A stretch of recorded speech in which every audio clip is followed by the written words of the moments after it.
Well. Good morning. Yes, it's the 420 show, and had I been on time, I probably would have done something funny, like do the first 20 minutes of the show with the microphone off, but it's not funny anymore because I'm late. Yes, I got stuck at work this morning, but hey, we'll still have a fun show. I don't have all the same stories I was planning on doing because I was going to pick them out before I started, and I got home too late to do it, but that's okay. I'm going to play the intro, and we'll get into it in just a minute. Later. In a bit.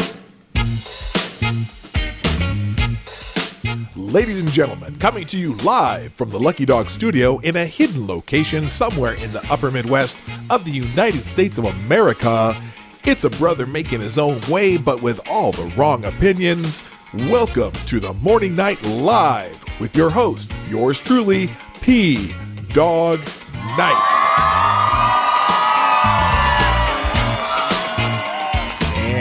Stop the music. Hey, welcome to the Morning Night Live. Why isn't that moving? There we go. Hey, it's your host, P-Dog Night, and I thought maybe on 420, what's the appropriate music for 420? Oh, I gotta fix this too. I haven't done my chat yet. Holy shit.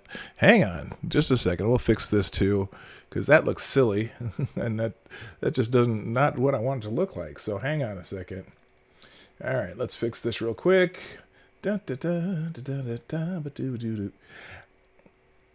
I think you can't even hear that. Here we go. There we go. There's a little reggae for you. Hang on a second now. Let me fix this chat real quick because it looks dumb on my screen. It is the 420 show though. And now here's the thing. I am not necessarily one who partakes in that sort of thing. It just is not my thing. I've tried it when I was a youngster in high school, and if you could get in an office chair, for me, here's what that feels like to me. Sit in an office chair, and in an open space. You can't be near the desk. You got to sit back away where you have plenty of room. Oh, we got our first 40-20 this morning. Dick Fitzenwell, the first super chat of the day for 420. Yes, all super chats, if you're going to do it, I'd appreciate it if you do just 420 today. For the first 420 super chat of the day, does anyone else find it funny that it's also Adolf Hitler's birthday? No, I just don't. Yeah, that's not the 420 we're celebrating. It is... For some reason, now somebody maybe in the chat can explain it to me. Or, you know what? Maybe we'll look it up. What is the significance of 420? And how did that become a thing? I got a feeling it came from a movie. I don't know why, but who knows? But anyway, good.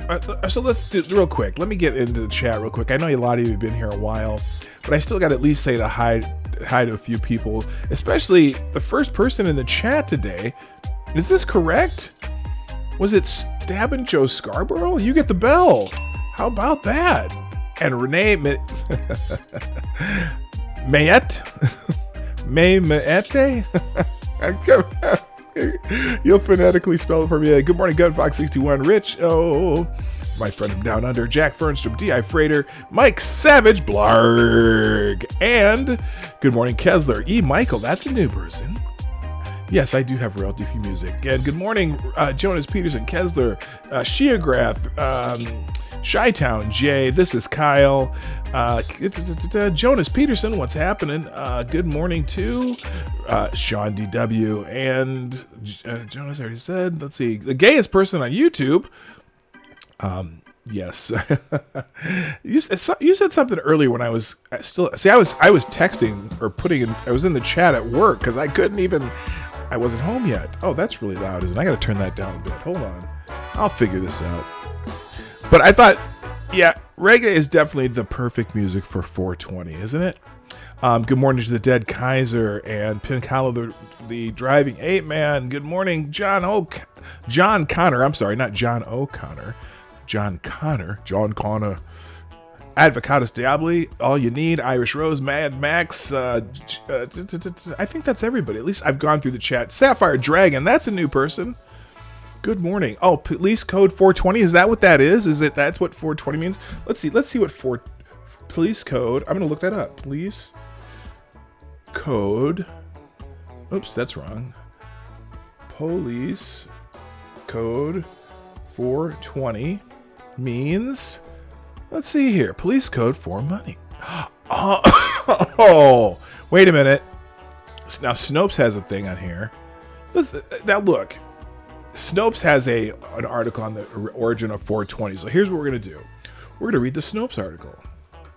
The origins of 420. How the code 420 entered drug parlance as a term signifying the time to light up a joint. And there's a lovely young lady partaking in things that I don't necessarily partake in. Well, not even necessarily. I just don't. Oh, by the way, about that office chair thing. Look, I'm talking like I'm high because I'm so late. I'm a little frazzled. But hey, so before I read this, here's what it is. For me, it was like this. Get one of those office chairs. You know, the adjustable office chairs that you can spin and adjust up and down and all that stuff.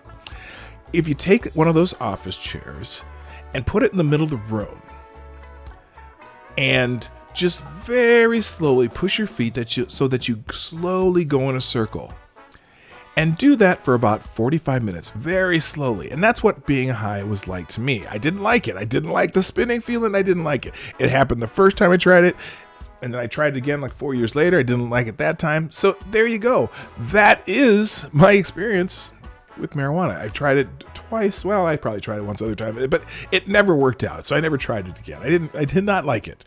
I do not like green eggs and ham. I do not like it, Sam I Am. But I do have one, for those of you who are new to the show, at least in the last, let's say 7-8 months, I do have one humorous, not necessarily a 420 story, but a story related to 420 about me that I'm going to tell a little bit later. But let's talk about the origins of 420 according to Snopes. Okay, here we go. Squirrel, I know, Squirrel. Hi, Grill and Pirate Pete, and Maddie, and whoever else is here. All right, so let's see. The story of how the term 420 entered drug parlance is a term signifying the time to light up a joint. They say that is true. Very good. Odd terms sneak into our language every now and then, and this is one of the oddest. Everyone who considers himself in the know about the drug subculture has heard that 420 has something to do with illegal drug use, but when you press them, they never seem to know why, or even what the term supposedly signifies. It's both more and less than people make it out to be. The term 420 began its sub rosa linguistic career in 1971 as a bit of a slang casually used by a group of high school kids known as Waldos. Where's Waldo? At San Rafael High School in California. So it originated in California. Shocker. The term 420, always pronounced 420, never 420, came to be an accepted part of the argot within that group of about a dozen pot smokers, beginning as a reminder of the time they planned to meet and light up, 4:20 p.m. The 420's origins appear to lie in the escapades of a group of friends from South Rafael High School, Northern California, in 1971. That autumn, the 5 teenagers came into possession of a hand-drawn map, supposedly locating a marijuana crop at Point Reyes, northwest San Francisco. The friends, who called themselves the Waldos because they used to hang out by the wall, met after school at 4:20 p.m. and drove off on their treasure hunt. They never found the plot. We were smoking a lot of weed at the time, which may be why they didn't find the plot, said Dave Reddix, or Waldo Dave, now a filmmaker. Half the fun was just going looking for it. The group began using the term 420, so did friends and acquaintances, who included, at a couple of steps removed, members of the Grateful Dead rock band. Aha! That's when it probably took off. The term spread among the band's fans, known as the Deadheads. Then in 1990, Steve Bloom, an editor at High Times, saw 420 explained on a Grateful Dead concert flyer. Staff in the magazine, the long leading publication on marijuana, started using it. So there you go. High Times. Keep in mind that this wasn't a general call to all dope smokers everywhere to toke up at 20 past 4 every day. It was 12 kids who made a date to meet after school near a certain statue. It's thus ended. Oh, so here's It's thus incorrect to deem that 420 originated as the designation of a national or international dope smoking time, even though the term began as a reference to a particular time of day, as the originators of that term explained. The Waldos met at 420 for exactly all of the reasons we have discussed in the past.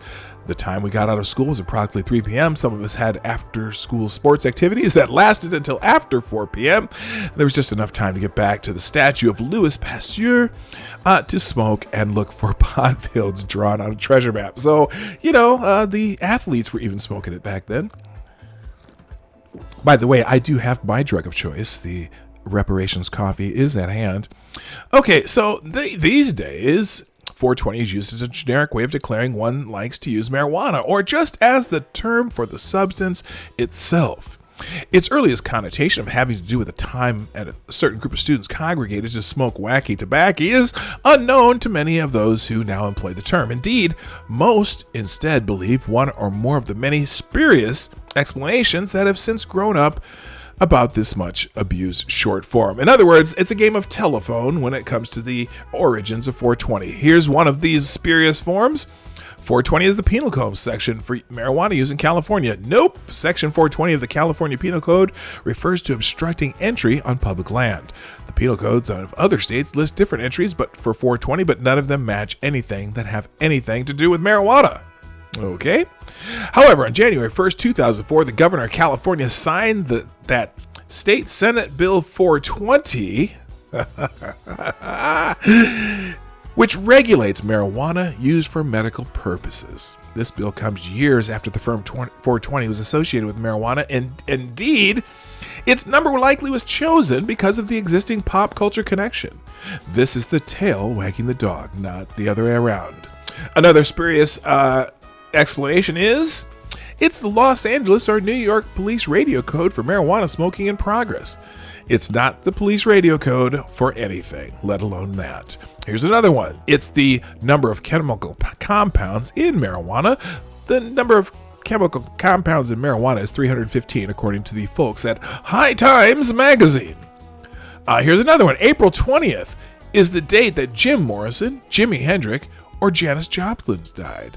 Though these performers were strongly identified with drug use during their brief lifetimes and the emerging drug culture after their demises, none of them kicked the bucket on April 20th. None of them did? Oops, what was that? That didn't work. Okay, nothing worked there. What's going on here? Let's try this. There, none of them worked then. Morrison died on July 3rd, Hendrix on September 18th, and Joplin on October 4th. Another one, the 20th of April is the best time to plant marijuana. Nope. There is no best time. That answer would change from one part of the country to the other, or even one country to another.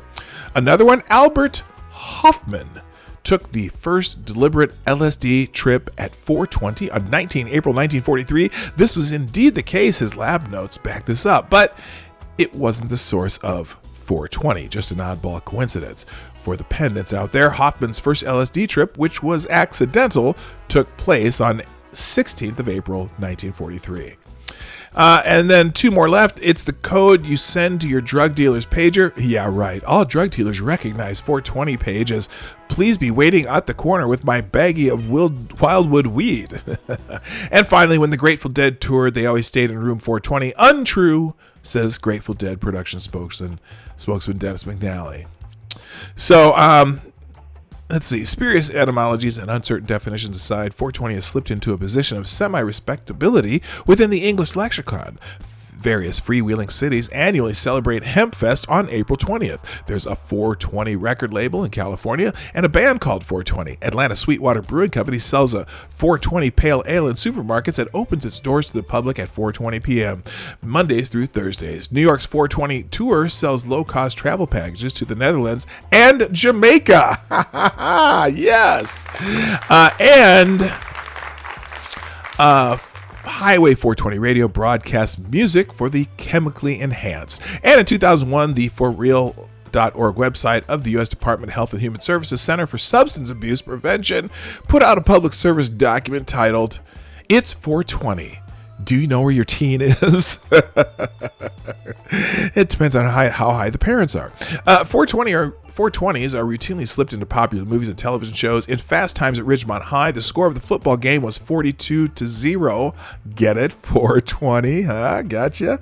Most of the clocks in Pulp Fiction are set at 420. Now, I've never noticed that. I have to go back and watch.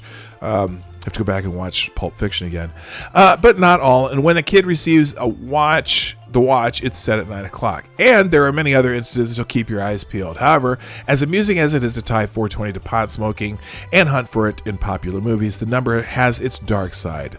Hitler was born on 420. And my boom's not working. How about this? We'll do another sad trombone. No, we won't. We won't do anything. There we go. And the massacre of 13 victims at Columbine High School in Colorado took place on April 20th, 1999. So there you go. The origins of 420. And it is the 420 show. I had planned, my plan today was to do a couple different stories on what's happening in the world of marijuana. And like I said, I didn't actually get to it. Let me try this real quick. We'll just do a little DuckDuckGo on marijuana news. See if there's anything new. Just for the hell of it, okay? Oh, that's right! Satsu 2 Cents was born on 420. If you know who Satsu is, Satsu is, for those of you who are coming here from like Hard Bastard or some other places, Satsu 2 Cents is a friend of ours who does a show Monday through Saturday called Lords of the Night, 7 or 8 o'clock p.m.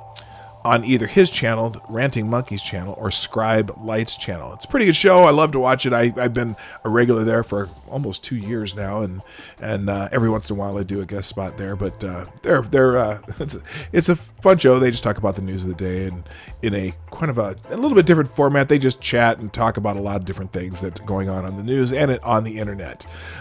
Gillum Ice, how you doing? It is also old fascist dictator's birthday today. Can we all sing happy birthday and spark? No, we're not singing happy birthday to that dude. And good morning, Wikipedia snippet. I see you dropped in, Kyra Alexander. How you doing? Okay, I think I'm caught up here. Okay, let's check out marijuana news. Let's see.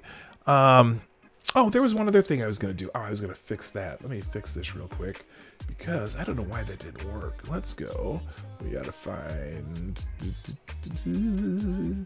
Where is... It should be the last one down here. There it is. Let's try this. Oh, so that's why, because the whole thing isn't working. I think my computer's frozen. I hope you guys can hear me, because I don't know now. Let's see here. All right, well, we'll just... Oh, shit. Anyway, let's see. I'm still going here. Nope. Looking good. Okay. I might have to restart because I can't do my... unfortunately, my Streamlabs OBS is frozen. And that's not good. Okay. All right, gang. Well, here, let's do this. We'll do one marijuana story, and then I'll get back into the normal stuff that I do here. Marijuana stocks. There's. Did you know that? Oh my God, BNN Bloomberg. They do an update on the marijuana stock watch list. Interesting. There's a Cannabis Canada newsletter. Oh, I see. BNN Bloomberg determines the listing of cannabis companies in the above stock chart by determining the total dollar value of all shares exchanged over the prior 3-month period. BNN Bloomberg updates the list every quarter. Interesting. Cannabis Canada pot purchases remaining strong in Ontario despite COVID-19. So the people are not giving up. Partaking. Okay, god damn it. All right, you guys, you're going to bear with me for just a moment. I am going to have to restart my Streamlabs. Give me one moment, please, and I'll be right back.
There we go. Thank you. All right. Now look, when you restart Streamlabs, it automatically comes up boot. I am paying attention, chat. When you restart it, Streamlabs OBS, it automatically comes up muted. So thanks for letting me know. Just chill a little bit. All right, okay, are we good now? I see you all just okay. I don't. There is no pipe. All right, let me tell you my marijuana story. Some of you've already heard this, but it is quite humorous. Okay, so last year when my son graduated from college, he decided that he wanted to take a trip from, basically do a West Coast trip. We flew to Portland, drove down the entire West Coast to San Diego. This was over a 2-week period. Me, my son, my wife, and grandma. And that's who he chose. I'm like, oh my gosh, this kid's just graduated from college and he wants to spend 2 weeks with his family, which is shocker, right? So anyway, and then from San Diego, we drove to Las Vegas, where we would be in Las Vegas for 3 days. And he had some of his friends fly to Vegas, so we got them a hotel room in another hotel, and me and the Lady Boomer stayed in an Airbnb. Okay, a little resort condo and Airbnb. And that was great. Wait, it can't be still muted. It can't be still muted. Hang on a second. Are y'all messing with me? I'm right. It's not muted. All right. So anyway. So it was a really great trip. Stopped and saw some friends along the way and saw a bunch of sights, and then ended up in Vegas for a few days. And Grandma flew back from San Diego. She didn't go to Vegas with us. So Lady Boomer and I are just hanging out in old Vegas, old downtown Vegas at this bar. And we saw these little, those bicycle things. They're kind of like, bicycle gondolas where the guy's on a bicycle and they can sit 2 people in the seat. And it said free rides on this little bicycle thing. We're like, well, that sounds like a good idea. And we're looking at the sign. He said, free bicycle tour, but it's owned by this dispensary. Oh, well, there you go. Here you go with another 420. Oh, Black Hebrew Israelites is in the house. That's right. Black Hebrew Israelites with the 420. We're doing all 420 super chats today, people. Just by the way, if you'd like to do that, you can do that in the Streamlabs link in the description down below, or it pops up in the chat every once in a while. Black Hebrew Israelite donates 420, and it says that China is asshole. Yes, the proverbial China is asshole. Okay. So here we go. So the bicycle ride, okay? The little bicycle guy's biking, and we're sitting in the back thing, the little seat, like a little, like a rickshaw, like a rickshaw, but has a bicycle. And the free ride is you have to go to the dispensary. And my wife, Lady Boomer, happens to be a person who would partake in that occasionally, but she hasn't in a long time. But we're just like, oh, can we go to the bike ride and go to the dispensary? And I'm like, okay, let's go to the dispensary. I'm like, fine, let's take the bike ride. It was a beautiful ride, little dude, downtown Vegas, old Vegas is whatever. And we're riding through some streets, nice little bike ride. And he says, okay, we're going to go to the dispensary. And then, when you come out, we'll give you a ride back to where you were. or wherever you want to go in downtown, in old downtown. So we go to the dispensary. Now, some of my son's friends also partake, and so my wife is like, let's go check this out. We go to the dispensary. I've never been in just a dispensary before. First of all, I didn't know there was like 800 varieties of marijuana. Okay, just all kinds of stuff there. But we're like, we're not gonna. Yes, Fremont Street, very good, Cindy. That's where we were hanging out. So we go in the dispensary, and I'm like, yeah, we're not gonna buy pot because we can't take it home. But my wife decides, okay, she's gonna buy a bunch of like those edibles. The edibles, the gummies, and different candies and shit like that. She bought a bunch of edibles that she could, take home, whatever. So she bought the edibles in Las Vegas. I'm like, okay, cool. All right, so that's kind of the end of that story, except when we were home for about, I'd say a week or so,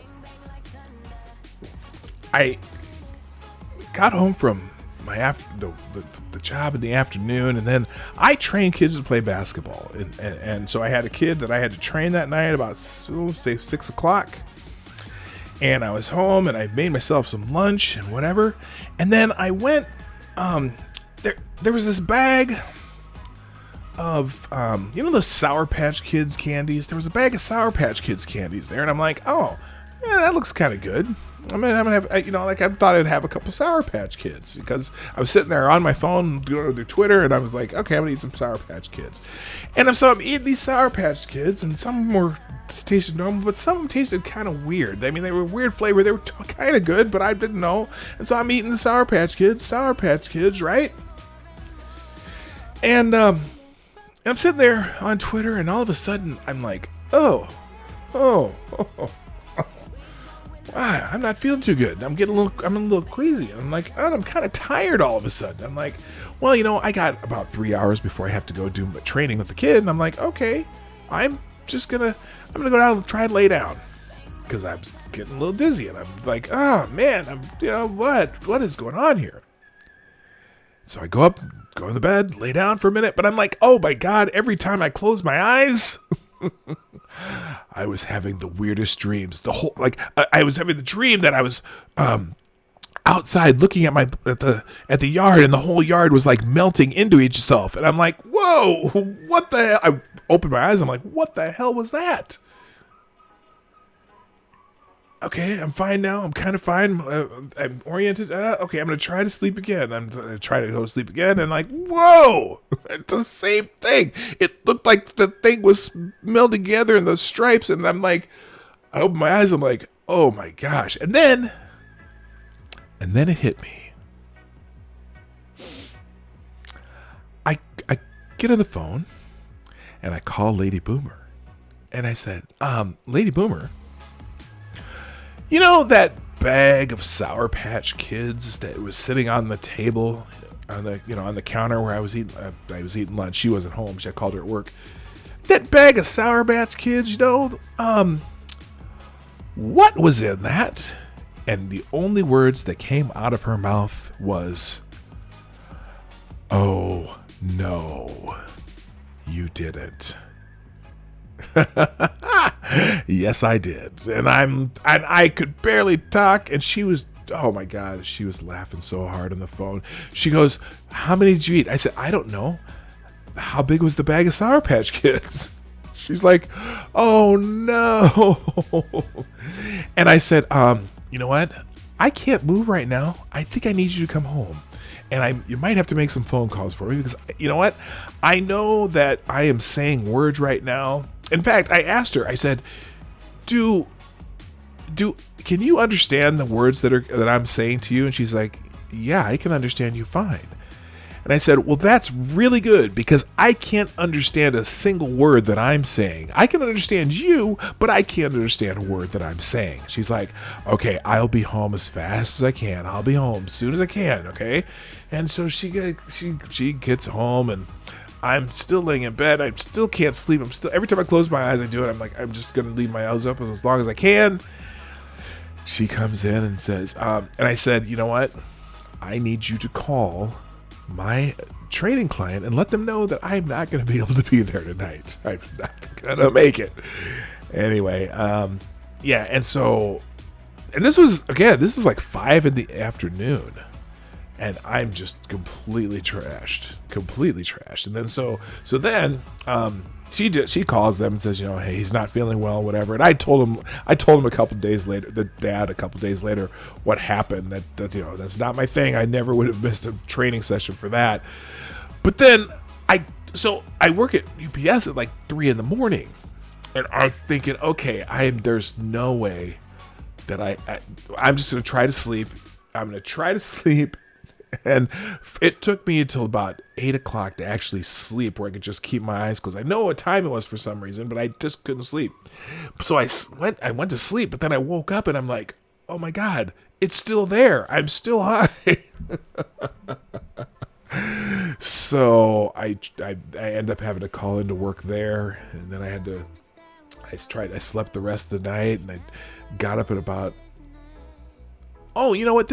I had done this show. I got up to do the show, and I somehow I got through the show. I know I did, because well, some of you were here for that show, and I tried to explain what happened, but I was still kind of, I was still high. Anyway, so that's my only really extended experience as far as the 420 type of thing would go. All right, it's already, oh my gosh, it's already 9:55, or it's 55 past the hour. You know what we're gonna do? I'm going to, since it is 420, we're gonna Maniac Man. Yes, you were there. You probably remember that one. That was oh my gosh. By the way, real quick couple thank yous. Thank you, Cindy Rochelle, Chi-Town Jay, Becca Fairley, Maddie the News Chick, Jay Wolf, and everyone who retweets the show. Please, if you can, the Morning Night Live is sponsored by you, the viewers of the Morning Night Live. If you would be so kind to send this out, share the stream on social media. Click that share arrow down there, somewhere down there, and it takes a couple clicks. You can share it on Facebook, Twitter, Reddit, Tumblr, whatever social media you use, or you can just follow me there, right there, PDogKnight, at PDogKnight on Twitter, Minds and Gab, and you can retweet the show. Retweet, not like, retweet. That helps the most. And then also, the Morning Night Live is sponsored by viewers like you. Your support. You support the show with your donations and have your super chats read live on the show. Click this link right there in the chat that says Streamlabs, and that thing I just said is what I read it right off the chat. Today, we'd like all super chats to be $4.20. And then I put a goal up here for 420 for the week, because I need to buy a new mixing board. I'm gonna redo my microphone. I love my Blue Yeti, but I need something where I can control the volume better. And so I'm gonna actually do an actual microphone setup that I'm putting together with a mixing board. I'm gonna run the sound from the computer through the mixing board, so everything is a little bit easier to control. And that's what I'm gonna do with that. So if that's, and I'm gonna leave that goal up. I don't know if it'll be for this week, but whatever. Thanks for everyone who does super chats and donations and stuff like that. Also, if you're watching off hours on the replay, make sure you leave a comment down in the section below so that I know that you were here. All right. And yes, let's see. I asked my wife, Gunfox said Johnny ate the whole bag. How much did you eat? Okay. So, there were about, now look, here's the thing. Before I even tell you how many I ate. So I asked Lady Boomer, well, because some of them for helping with sleep, and some were for other things, but some were just plain old THC ones. And I asked her, because she hid them she put them in the Sour Patch Kids bag before we went to the airport to fly home from Vegas, so that they wouldn't be found. And she said that the ones that she put in that, because she put them in a couple different places, and the ones she put in that bag, she said she put about 10 of them in there, and there were some Sour Patch Kids in there too, mixed in with it. And she said she put 10 in there. She said that the ones I ate, that you would normally eat half of one to one, there were only, she said she put like 10 or 12 in that bag, and there were only 2 left when she got home. So I was wrecked. It was terrible. Well, terrible depending on if that's your thing or not. This is just not my thing. All right, let's go. Here's what I'm going to do. I'm going to go into Twitter trends because it is 420. And of course, on Twitter, the number one trending topic today, 1, 3, probably, I haven't even looked at the others, but number one trending topic on Twitter is Happy 420. So let's just take a look at what people are doing on Twitter on 420 Day. Now, this is the Stephen A. Smith burner account, which is a parody account of Stephen A. Smith. Let's see what this is. It says, y'all know what day it is. So let's see what Steve Smith has here to say. Stay off the weed. Stay off the weed. All right, whoever made this one had to be on the weed. Okay, happy 420. Retweet to pass the Twitter blunt. Happy day 420. Happy 420. Genuine high time or 100% organic rolling papers. Oh, they're actually what? You can buy organic rolling papers at CaseyMusgrave.com. You know Casey Musgrave, the little country singer. I'm trying to think who she did a duet with. Little Casey Musgrave is selling rolling papers on her website. What the hell?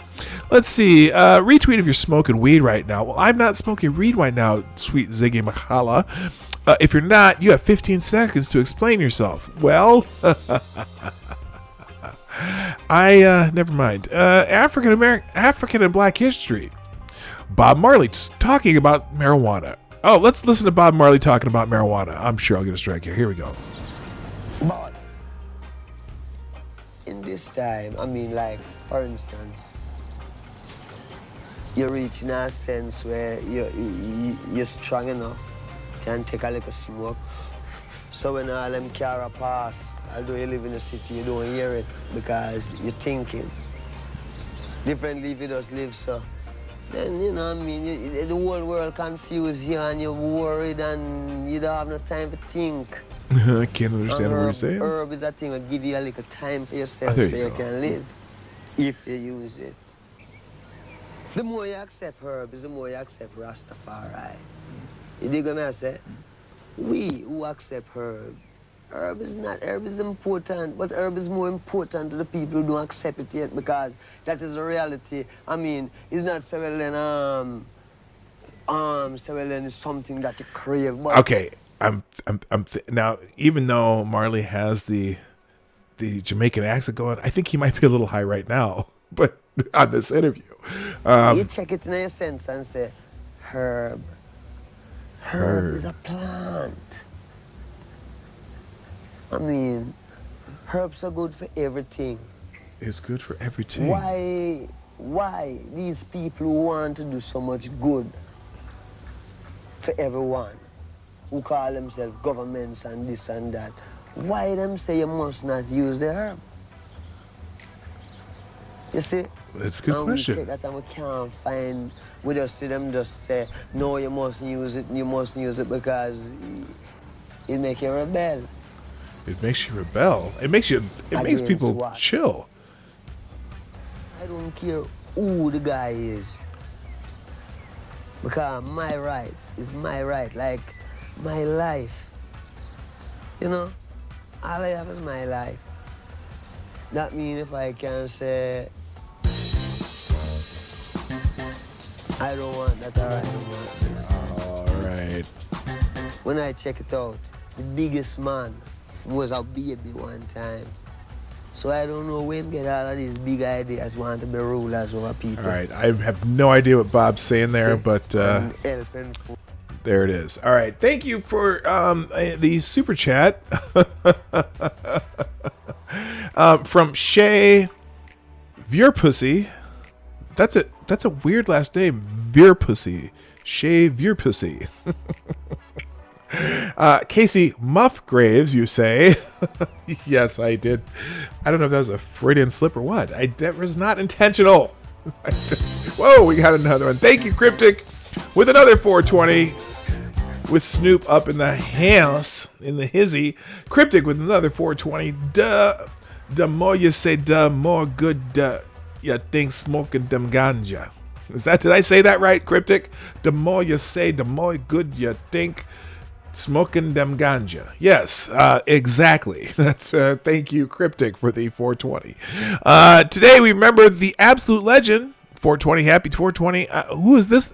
Is this a legend? Anyone know who this legend is?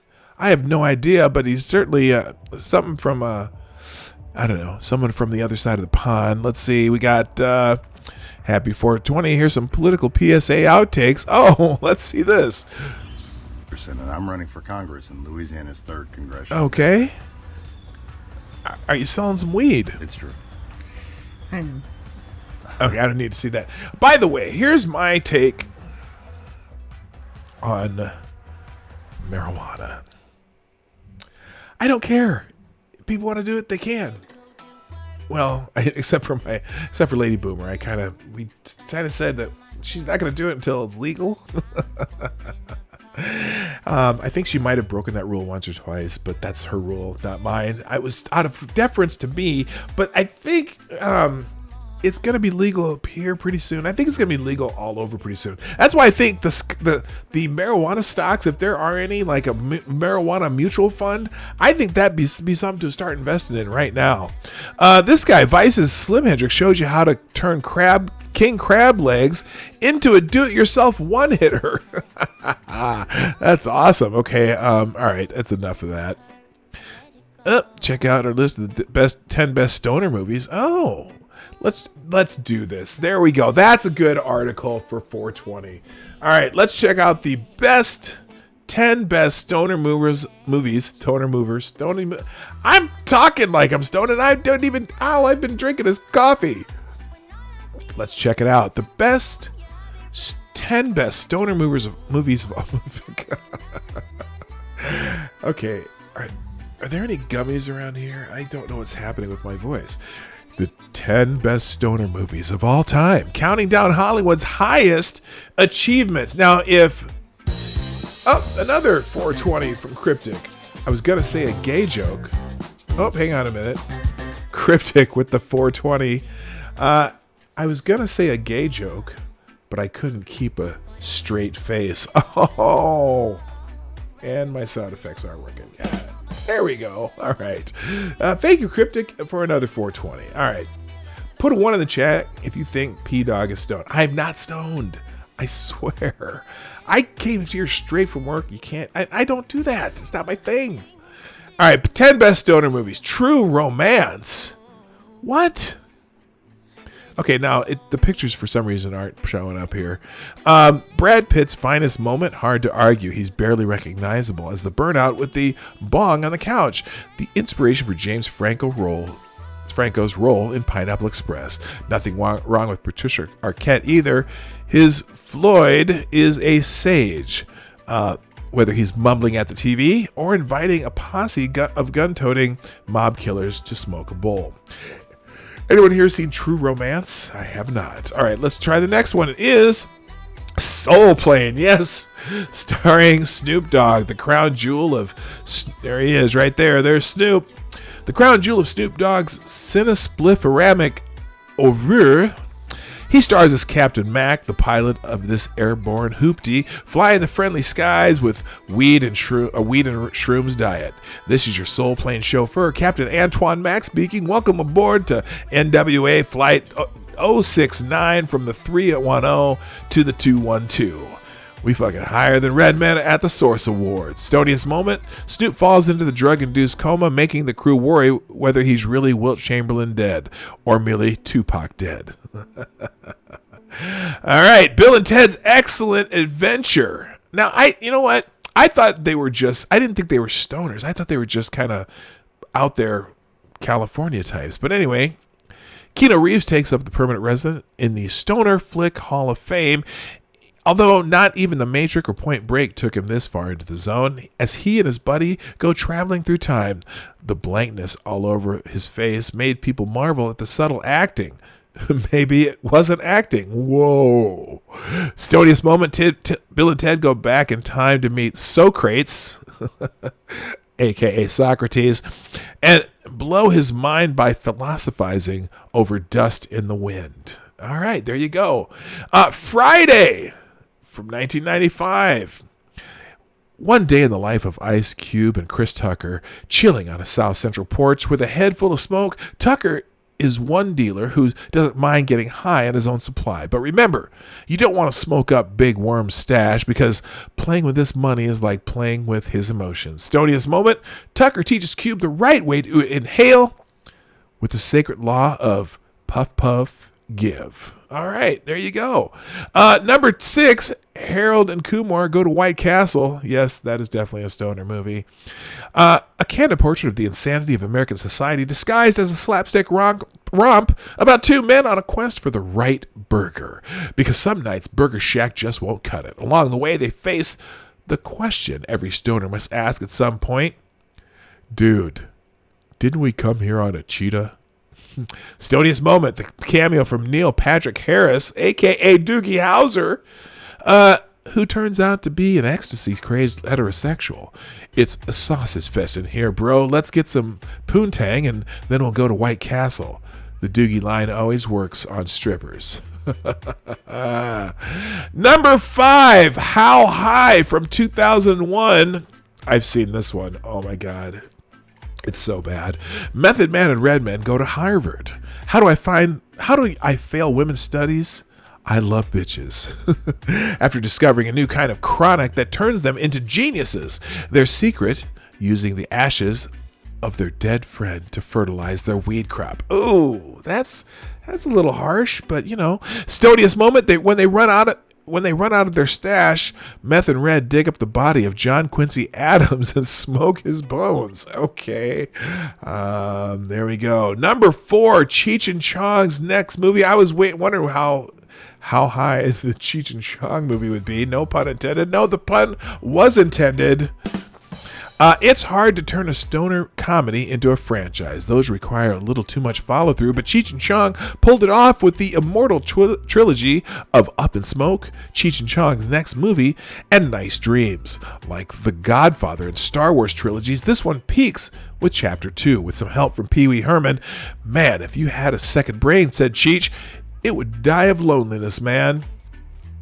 Stoniest moment. After one toke over the line, Cheech loses his sense of time. Man, I'm going to be late for work again. Sounds like me. That's the 5th time this week, and it's only Tuesday, man. All right, number 3, Pineapple Express. Yes, the classic from 2008. Come on, picture. Come on up. There you go. There's Seth Rogen and James DeFranco. Seth Rogen visits his dealer, James DeFranco. James Franco, not DeFranco. I'm thinking all right. Okay, here's a test for everybody. If you know who Tony DeFranco and the DeFranco family is, put a 1 in the chat. Anyone else? Don't even do anything. Okay, Seth Rogen visits his dealer James Franco and gets a taste of a rare new herb delicacy called Pineapple Express. It's like the rarest. It's almost ashamed to smoke it. It's like killing a unicorn with like a bomb. Do Zany's adventures ensue? Well, of course they do. Stoniest moment, with killers on their trail, Rogen and Franco decide to hide out in the woods where they can't even smash their cell phones, right? I'm scared of the darkness, says Rogen. I surrender. Number 2, Dazed and Confused. This is one that a lot of young people like watching this movie. But anyway, Texas small town teens in the summer of 1976, breaking free in muscle cars on the last day of school. Richard Linklater gets the 70s details right, including how these kids spend practically every minute blazing to Aerosmith and Foghat, arguing about aliens, sex, and how much weed George Washington smoked. Stoniest moment, Matthew McConaughey shows up as Wooderson, the guru behind the wheel of his beloved Hot Rod Melba Toast, cruising to the next Fiesta. Wasn't that like a Chevelle, a 71 Chevelle he was driving, or 70 Chevelle? I can't remember. Anyway, the older you get, the more rules they're going to try to get you to follow. You just got to keep living, man. Living, Livin. And finally, the number one stoner movie of all time, according to Rolling Stone, is The Big Lebowski. What? Who the hell made this list? Did we skip Fast Times? Did we skip Up in Smoke? Oh my gosh, you got to be kidding me. Anyway, The Big Lebowski. That's a great movie too. I'm not saying it's not, but come on, how do you not have? Anyway, of course, Fast Times isn't necessarily a stoner movie. There's just a stoner in it, so maybe that's why. All right. How does the dude abide? Oh, the usual I bowl. I drive around, the occasional acid flashback. You definitely don't have to be baked to fall under the spell of this pinch on Times Marx Brother classic. But Jeff Bridges turns the dude into the ultimate hippie hero, a hairy, bathrobe-clad American legend. It's good knowing he's out there, still hating the Eagles and still blasting his Creedence tapes. Stoniest moments, the dude gets his car back from the cops and goes for a ride in the sun. A beer in one hand, a roach in the other, turning up the music and drumming on the roof of his car. I cannot believe that Up in Smoke wasn't number one. That is like I don't know. I remember seeing that when I was a kid. I wasn't supposed to, but I saw it anyway.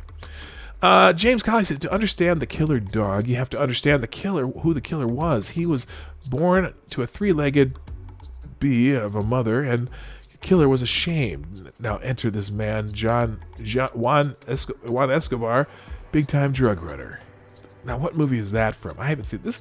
This list sucks, says Stabby Teddy. Yeah, it kind of does.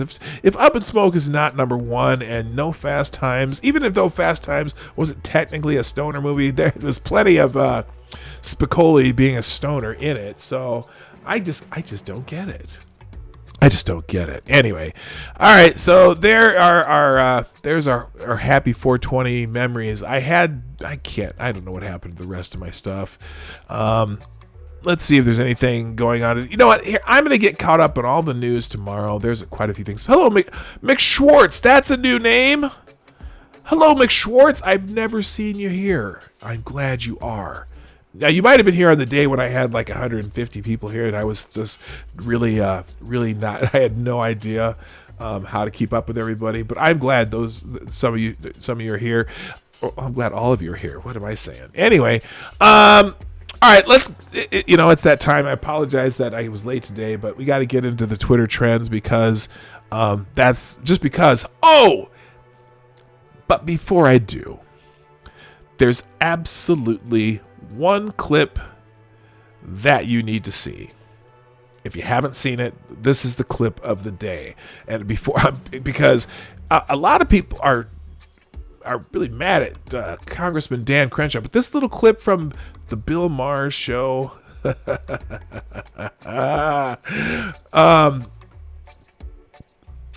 this is kind of a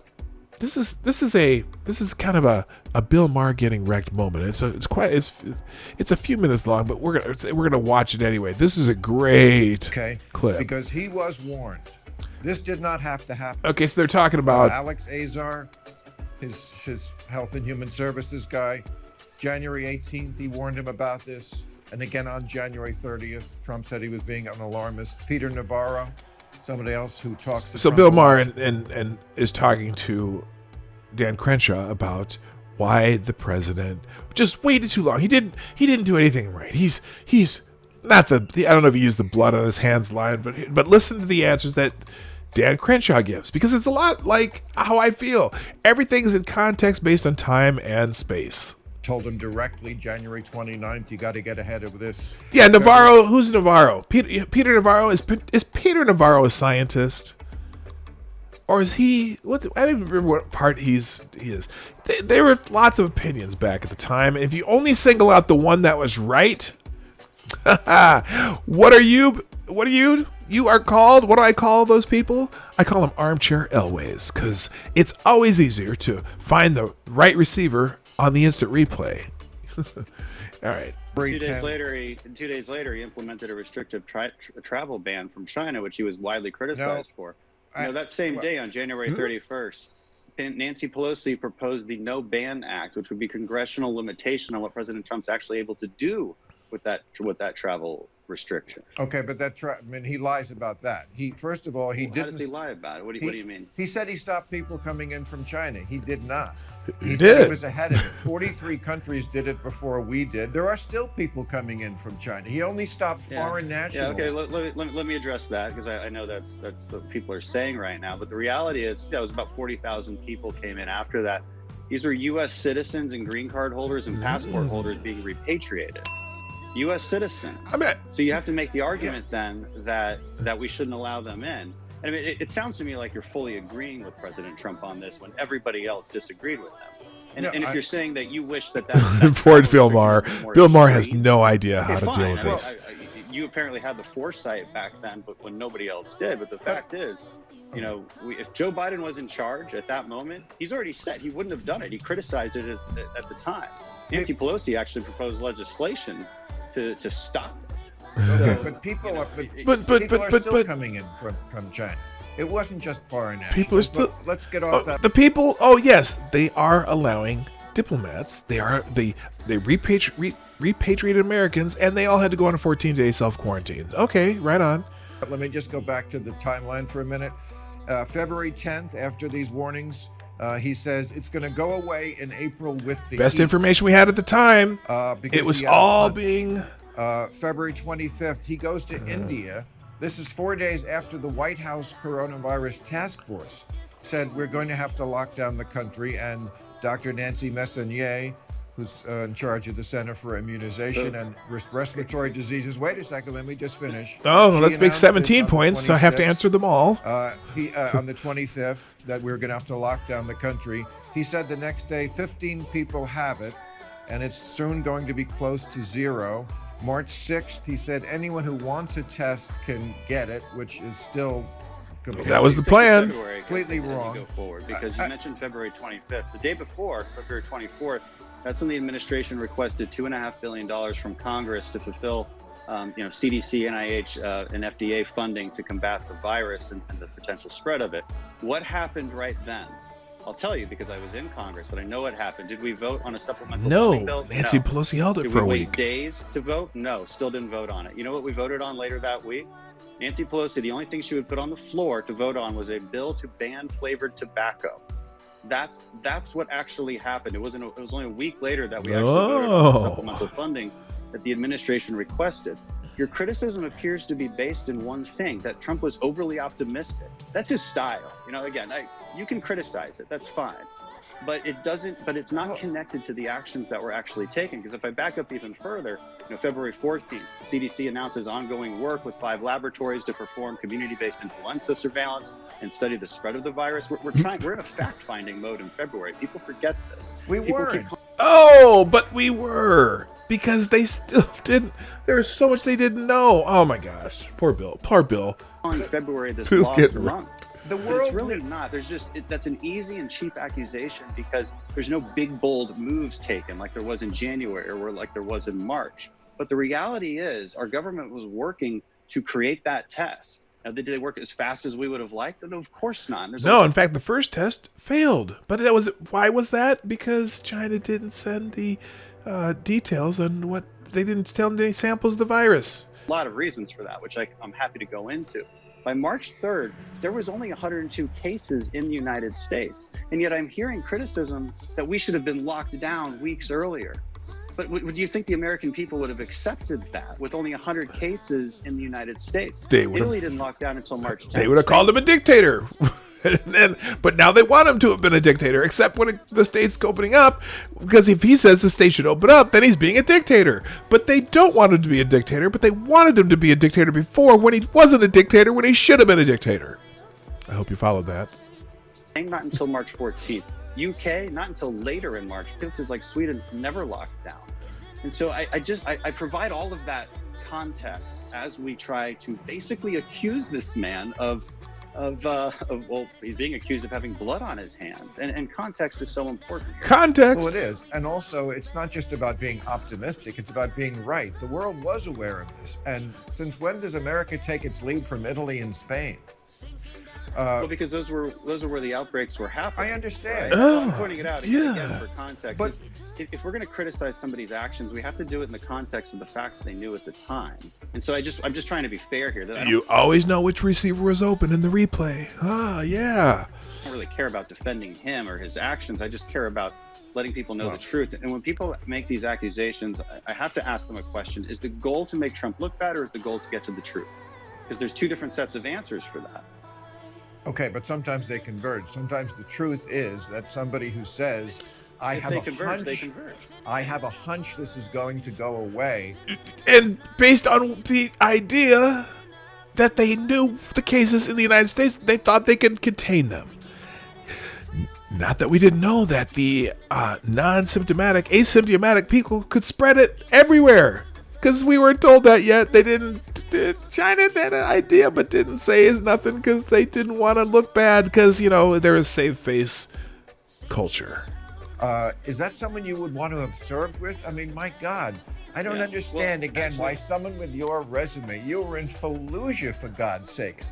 Would you want someone, Oh, that is commander such a to say that dirty to blame argument. everybody else if something means goes nothing. wrong, and then to say, I have a hunch the enemy's not going to be in there. Let's attack. Sure, no, I understand that. So here's how I would describe my answer to that.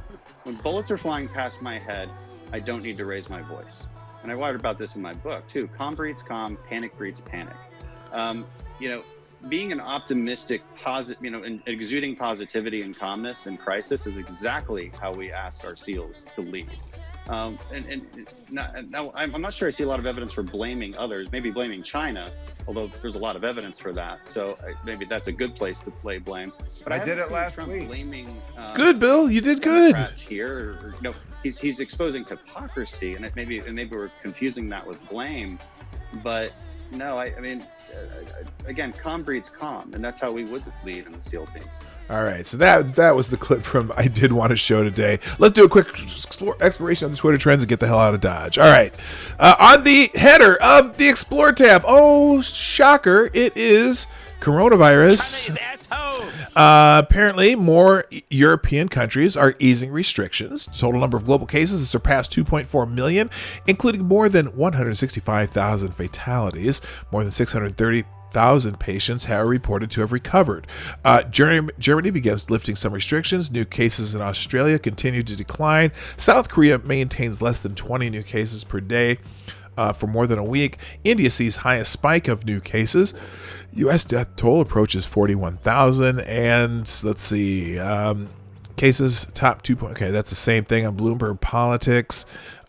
President Trump raises the prospect that China deliberately caused the COVID-19 outbreak. No, I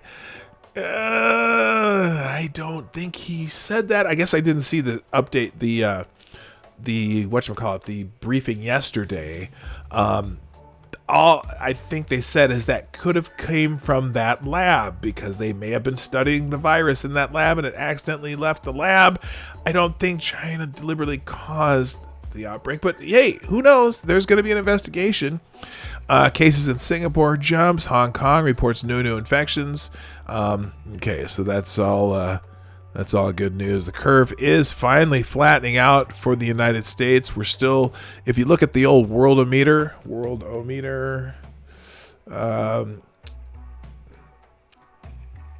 you do, let's see, here it is, which gets live updates. Let's see, is this just the United States? No, this is the whole world. Now look, again, we've done almost 4 million tests. Okay, that's more than twice than anybody else has done.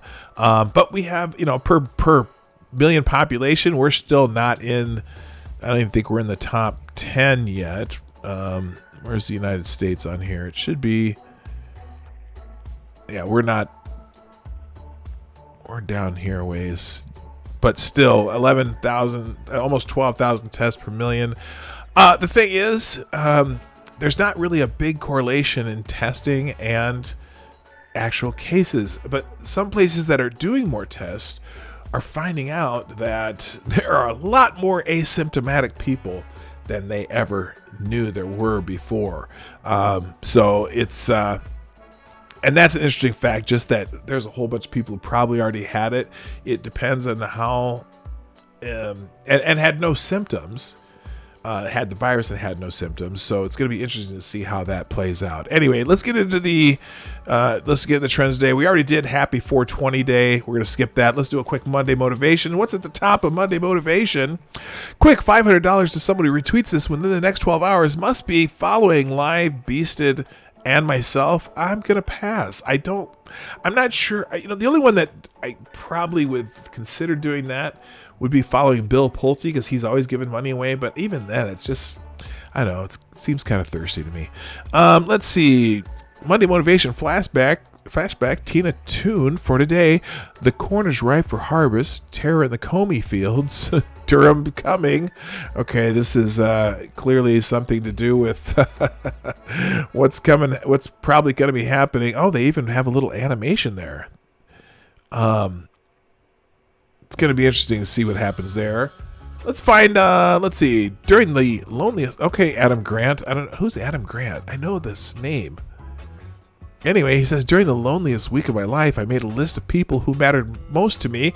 Then I wrote them each a note about what I appreciated most about them. Voicing the unspoken can remind us we're not alone and strengthen our connections. Well, I've been saying that the last couple weeks, but this is a good idea. Go buy some stamps, write a letter by hand to someone you care about. You know how good it feels just to get a handwritten letter from somebody nowadays, in the days of emails and instant communication and text messages and everything? Handwritten letter, even if it's just a small note to say, hey, I was thinking about you, have a great day, means a lot to people. And I know that someone did that to me once, and I'm like, oh, I'm going to do that too. And so I've kind of made I've thought about doing it. In fact, that's what I'm going to probably do this week, is just write some handwritten notes to people. I do it every once in a while, but not often enough. All right, let's get out of money motivation, because that's boring. Let's go into Shake Shack's trending. Shake Shack. Okay, this is that, it's a fast food joint. I don't know if they're on the West Coast, but Harvard. So Shake Shack is going to give back the $10 million in emergency loans so that smaller businesses can get help. Holy wow. So that's the breaking news. Shake Shack announced it's returning its $10 million government loan meant for small businesses struggling in the economic fallout from the coronavirus pandemic. Now, this is the funny thing about this. So Shake Shack, I think, has more corporate stores than franchises, because a lot of people were bitching about Ruth Chris Steakhouse and apparently Potbelly. But the thing is, Ruth Chris, I think, almost are all franchises. So if they did receive money, it's for their franchisees to pay their people. I don't know. This is companies that are absolutely not small businesses are getting millions. There are a lot of businesses that are not necessarily small businesses that are getting money from this. I don't know if that's necessarily terrible based on what the reason they're doing it for is, but I think they need to be able to get it to actually even smaller mom and pop type businesses that have payrolls. And I think the next round, if they finally get this thing done that Nancy Pelosi seems to be holding up, but apparently yesterday she said that, well, we think we're going to get some progress out of this week. I think this next round needs to go through community banks and credit unions. And because they've tried, a lot of these original ones went through a lot of really big banks and a lot of, that have a lot of the bigger customers. I think they need to do it through community banks and credit unions. But anyway, the one that's a kicker though, Harvard University, the Harvard Crimson, the student-run newspaper, wrote an article that Harvard got $9 million from the of stimulus money, and people are pissed, and with good reason, because Harvard University has the largest endowment of any university in the country. $40 billion. Yes, I said billion with a B. Harvard doesn't need to be applying for any stimulus money. They have an endowment of $40 billion. Now, one thing that they do with their $40 billion endowment that's continually growing is they do give a lot of tuition out to low income or they give out a lot of financial aid through the school rather than through student loans and shit for people who of lower income status that make it into Harvard. But I think it's just ridiculous that they took a $9 million of stimulus funds. Anyway, let's see. Danny Myers is returning millions in government aid. Meanwhile, the White House and Congress plan to add $350 billion to the $349 billion Small Business Rescue Fund that's already evaporated. Who's minding the store in Washington? Yeah, I'm not thrilled with it, but if they're going to do it, at least get it to smaller businesses so people can have their jobs. All right, let's move on. Monday thoughts. We'll skip Monday motivation. Monday mood. Happy holidays. As in D-A-Z-E. I'm sure it's a 420 thing. I'll click it and just look at the first one. There we go. Happy holidays. You got Snoop, Seth Rogen, and this dude. Who is that? Anyone know who this is right here? It looks, I can't think who it is, but it's funny. Seth Rogen, Snoop Dogg, and this dude blazing on 420. Okay, there you go. That's a picture right there. All right, moving on. Stop airing Trump briefing is trending. Oh, people are mad about the briefings. Whatever. Read Mike. Oh, this is Charles Blow. Oh, Charles Blow. Oh, New York Times, Charles Blow. It's funny. It just seems like this whole thing has turned in to the media versus Trump. And I just can't, I don't know. Of course, and then David Axelrod, who was he part of Clinton campaign, or he worked for the Clintons or whatever? I would agree with Charles Blow. These briefings have become a forum for campaign salvos, not public information. If anything, they've become a platform for disinformation.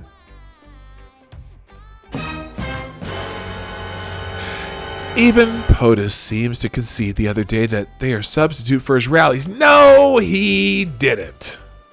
He would love to have his rallies again. Just doesn't know if he's going to be able to. But he'd love to. He likes having his rallies. He'd much rather have rallies than doing this shit.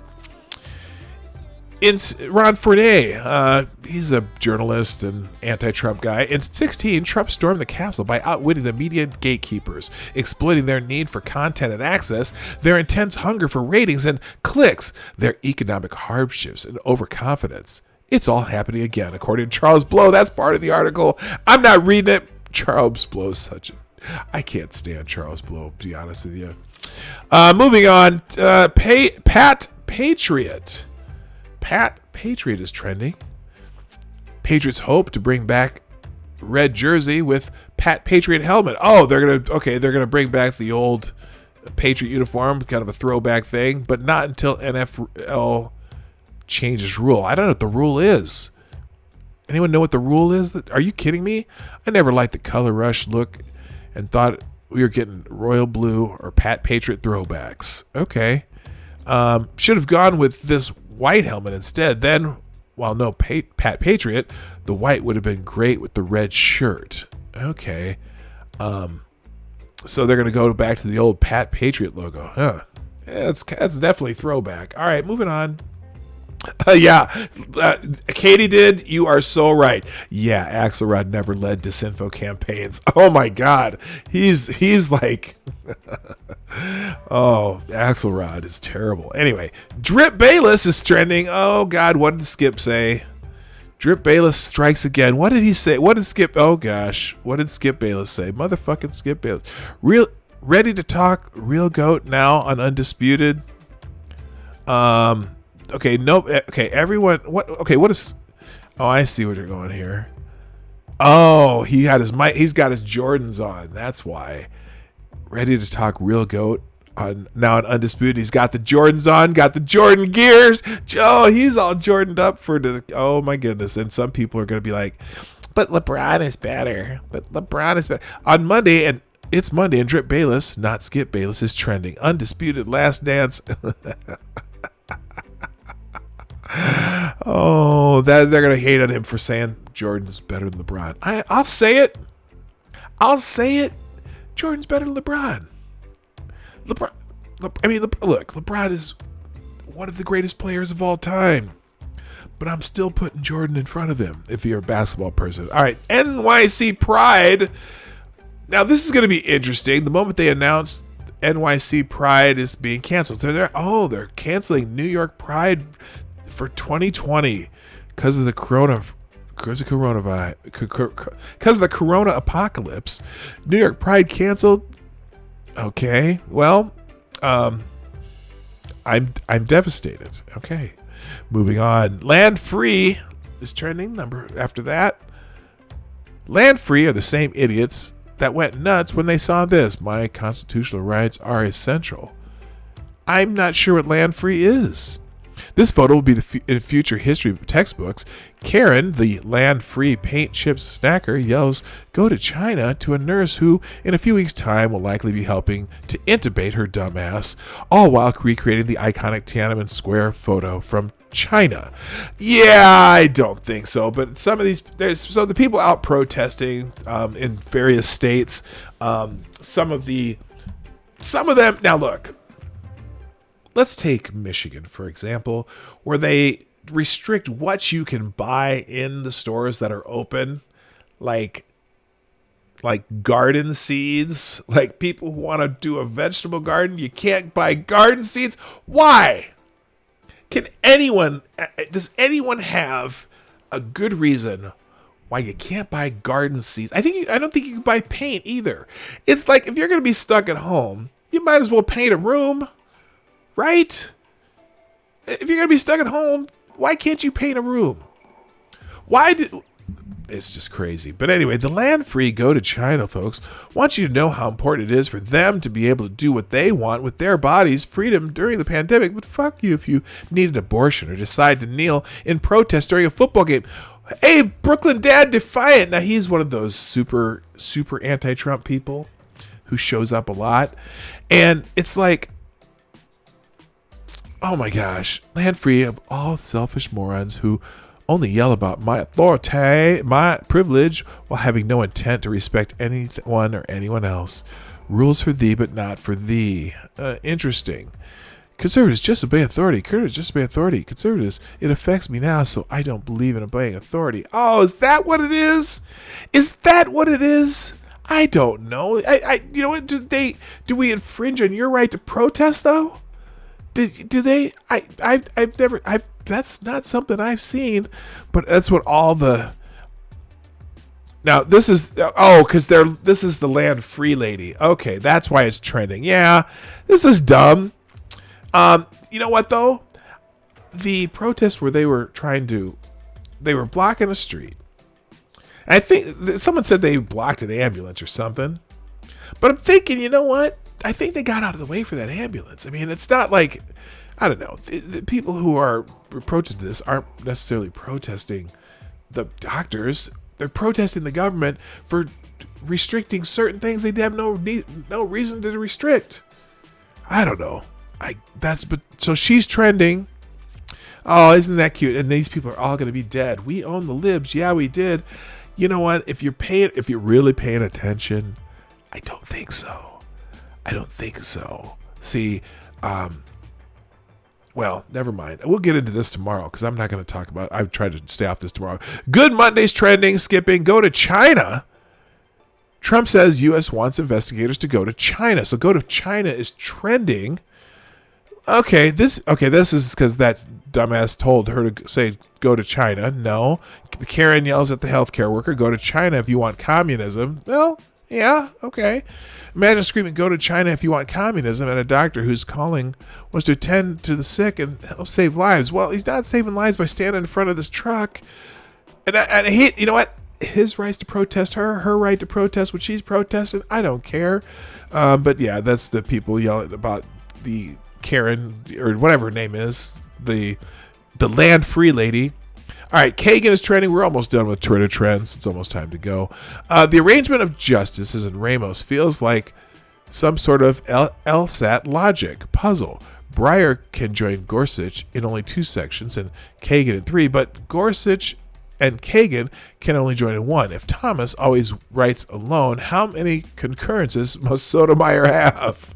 Okay, this is from something that they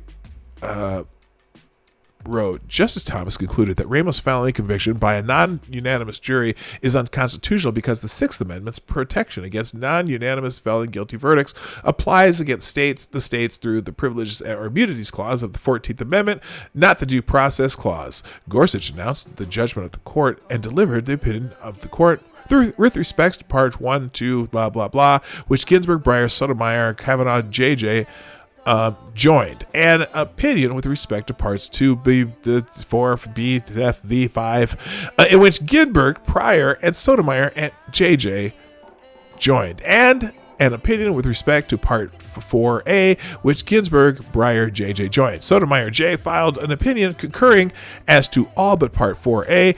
Kavanaugh filed an opinion concurring in part. Thomas J filed an opinion concurring in the judgment. Alito J filed a dissenting opinion in which Robert C. J joined and in which Kagan J joined as all but Part 3D.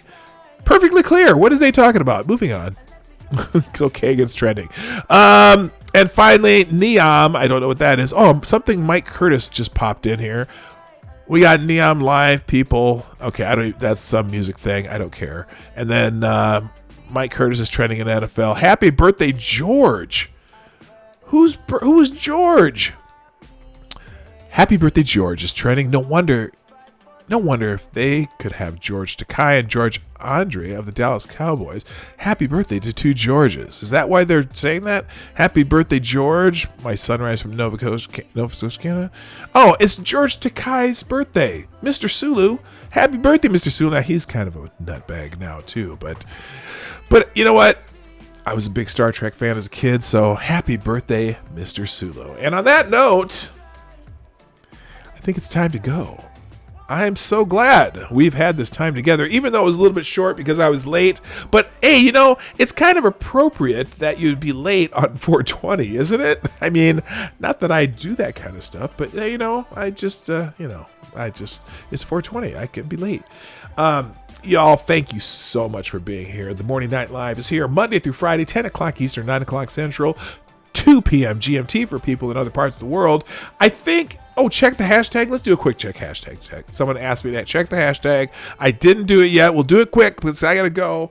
Hashtag PDK News.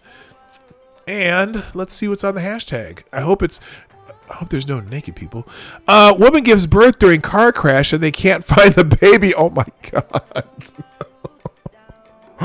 That's not good. Oh, my gosh. Is that the one you wanted me to see? Hang on, women gives birth during car crash and they can't find then can't find the baby. Oh my God. Georgia, frantic trip to the emergency room became even more chaotic for a Georgia family when a mother gave birth during the car crash and they couldn't find the newborn when the vehicle came to rest. Women say a woman was behind the wheel of her SUV early Monday morning in Lilburn, Georgia, rushing her pregnant adult daughter and a 1-year-old to the hospital because the daughter was in labor. It was dark and the roads were wet when the driver tried to make a turn. Her vehicle hydroplaned across the roadway, then hit a curb and a power pole before slamming into a brick wall, police said. Police body camera footage from the scene shows windows of the SUV were bursted out during the impact. Lilburn police officers Sapita Huff and Daniel Bride and Sergeant Matt Madden responded to the scene. I gave birth in the car, one of the women is heard telling officers from the body cam footage. The woman told officers they couldn't find the baby. The officers began searching for the newborn using flashlights to search the area around the SUV. Officer Huff began searching the back seat of the SUV where the pregnant woman had been sitting. It was there he found the baby under a seat with an umbilical cord still attached. Body cam footage shows Huff gently lifting the baby out from under the seat and rushing it to emergency medical workers. The entire family was taken to the hospital. The newborn was placed in neonatal ICU and was stable. Oh my gosh. Could you imagine? Oh, I hope that we'll get a heartwarming story coming soon from that. Let's see. I read Alex, what the F is going on in the UK? Teach the pleasure of gay sex to children as young. Oh my God. Children as young as 5 should be taught to understand the pleasures of gay sex. Really? Is this real? This can't be real. It's not April 1st, is it? Say researchers. Wait a minute. What do we teach kids that young about the pleasures of sex at all? They're like, little kids be like, ew. Oh my God. I'm not even gonna read that article. That pisses me off. I'll probably read it later. Inexcusable Debbie Dingell slams Michigan protesters.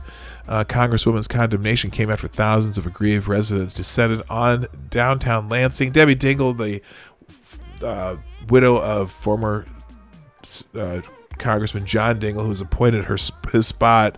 I don't care. California has ordered the shutdown of a motel that caters to pregnant Chinese women who travel to the United States to deliver their babies. Yeah, that's hotel for Chinese women to give birth in the States is being shut down. Yeah, that's kind of I don't know if it's an industry, but it's called pregnancy tourism, so that women from foreign countries will come to the United States so that their children are born in the United States so that they're automatically U.S. citizens, anchor babies, and then so their kids automatically become U.S. citizens, so then the mothers can stay. Anyway, you know what? I'm going to go through more hashtag tomorrow, but I'm late, so my whole day is messed up. But not because of y'all. You made my day. I didn't even have the hashtag on here. But I do really got to get out of here. So thank you everybody for coming. Before you go, please hit the like button on the way out if you haven't already done so. Share this stream out with anyone you know. If you're watching on the replay, please make sure you leave a comment in the section down below so I can say thank you. And thanks to everybody in the chat today who were very patient before I got here, and also those of you who hung around and happened to see the whole show. And thank you also Cryptic, Shave Your Pussy, Dick Fits In Well, and Black Hebrew Israelites. That's right. Everyone who did the super chats today, those guys, y'all helped me keep it going, keep it real, and the chat keeps me going because it's amazing how many people come and watch every day, and I appreciate every single one of you. Thanks everybody, but I do have to go. My name is P Dog Knight, and I am out of here. Bye. Hey, this is P-Dog Knight, and thank you for watching today on the P-Dog Knight channel. If you have an observation or remark you'd like to make about this video or my channel, I absolutely welcome you to write it in the comment section down below. I really look forward to hearing from you. And before you go, if you like what you saw but you're not already subscribed, please make sure you hit the subscribe button and definitely click that bell that pops up afterward so you'll be notified when I post new videos or when we go live. I broadcast my live show, The Morning Night Live, Monday through Friday at 10 a.m. Eastern, 9 o'clock Central. A special thank you to all supporters of this channel who share our videos on social media and who make donations through the Streamlabs link, which is also in the description down below. Thanks again, and until next time, I'm P-Dog Knight, and I'm out of here.